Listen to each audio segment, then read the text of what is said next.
అందరికీ నమస్కారం. మాట మన వ్యక్తిత్వానికి ప్రమాణం. రాజకీయాల్లో విమర్శలు ప్రతి విమర్శలు చాలా సర్వసాధారణం. ఆ విమర్శలు ప్రతి విమర్శలు ప్రజా సమస్యల మీద జరగాలి, కానీ వ్యక్తిగత దూషణలు లేదా వ్యక్తిగత విమర్శలు ఉండకూడదు.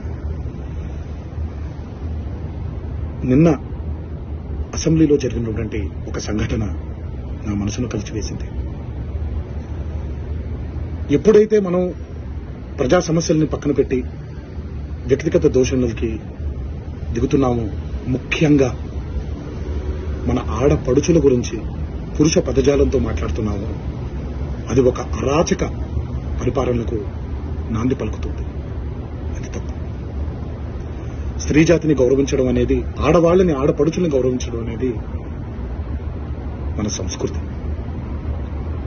మన నవనాడుల్లో, మన జవజీవాల్లో, మన రక్తంలో ఇమిడిపోయినటువంటి ఒక సంప్రదాయం. మన సంప్రదాయాల్ని రాబోయే తరానికి జాగ్రత్తగా భద్రంగా అప్పచెప్పాలి, కానీ మన సంస్కృతిని కలిచివేసి కాల్చేసి రాబోయే తరానికి ఒక బంగారు బాట వేస్తున్నాం అనుకుంటుంటే అది మన తప్పు. అది మనం చేసే చాలా పెద్ద తప్పు. ఈ మాటలు నేను ఇలాంటి ఒక వ్యక్తిగత దోషణకి గురైనటువంటి ఒక కుటుంబానికి చెందిన సభ్యుడిగా మాట్లాడట్లేదు. ఈ మాటలు నేను ఒక కొడుకుగా, ఒక భర్తగా, ఒక తండ్రిగా, ఈ దేశానికి ఒక పౌరుడిగా, సాటి తెలుగువాడిగా మాట్లాడుతున్నాను. రాజకీయ నాయకులందరికీ ఒకటే విన్నపం: దయచేసి ఈ అరాచక సంస్కృతిని ఇక్కడితో ఆపేయండి. ప్రజా సమస్యల మీద పోరాడండి.